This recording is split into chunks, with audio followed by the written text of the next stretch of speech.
Oh, the possibility of taking a holiday amongst the stars. That's possibly a little bit romantic. But anyway, the concept is edging closer as Virgin Galactic celebrated a successful test flight of the VSS Unity.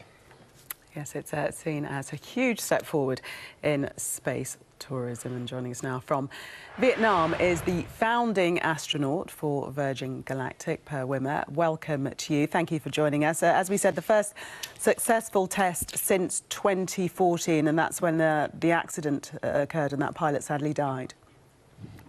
Yes, that's correct. The event of this first powered test flight is hugely important in terms of getting to space.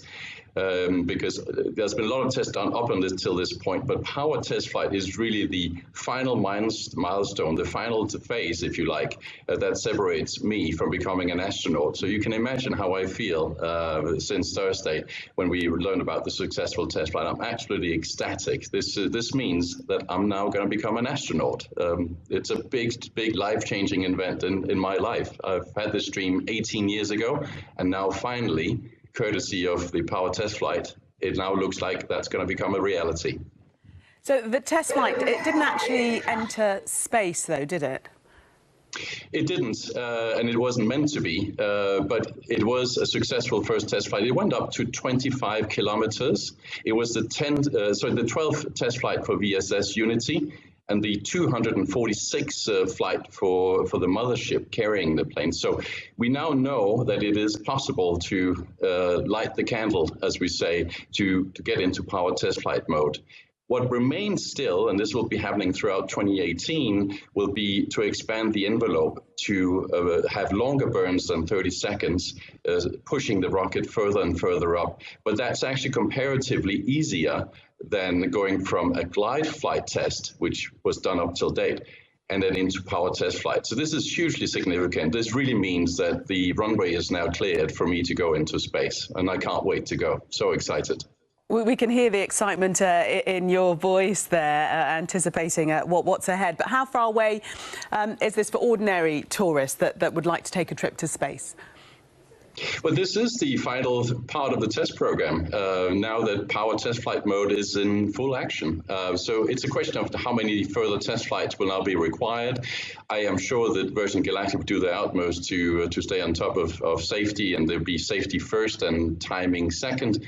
But this is the final phase. This is it. We're getting there. Space, for me personally, is happening. This is a dream I've had for 18 years. I've traveled the world. I've been to 72 countries, including Vietnam, where I am today. I've skydived Mount Everest. I've done all these exciting things, but space is my ultimate dream. And now it looks like it's going to become reality fairly soon. And you're ready and waiting. What will mere mortals have to do, though, if they want to take a trip? What sort of preparation will people have to make? You'd have to go through space training, which basically, for me, is consisted of centrifuge training, where you spin around in a centrifuge, bit like you watch James Bond do in Moonraker. It's quite exciting in its own right, a bit scary as well at the first time you do it. Secondly, also to do zero-G flights, where you go up in a cargo plane and you nosedive down for 30-40 seconds at a time, accelerating on the way down to Earth, and that basically creates weightlessness for these 30-40 seconds at a time, and you're floating around like a bird. Absolutely thrilling in its own right. And finally, I've done fighter jets as well. I've flown MiG flights. In fact, I've already been up to 84,000 feet, just like VSS Unity did on Thursday. In a MiG-25, where I've seen the curvature of the Earth, the darkness of the universe. So I can only imagine Dave McKay's view on Thursday, because I've seen it. It's absolutely thrilling and exciting, and the Earth is so beautiful. Oh, you've whetted our appetite. Thank you very much for speaking to us. I'll never get that. I'd be too terrified. Thank you very much, Per Wimmer. You'd give it a go, though, wouldn't you? Oh, I'd love to. I think Per needs a co-pilot.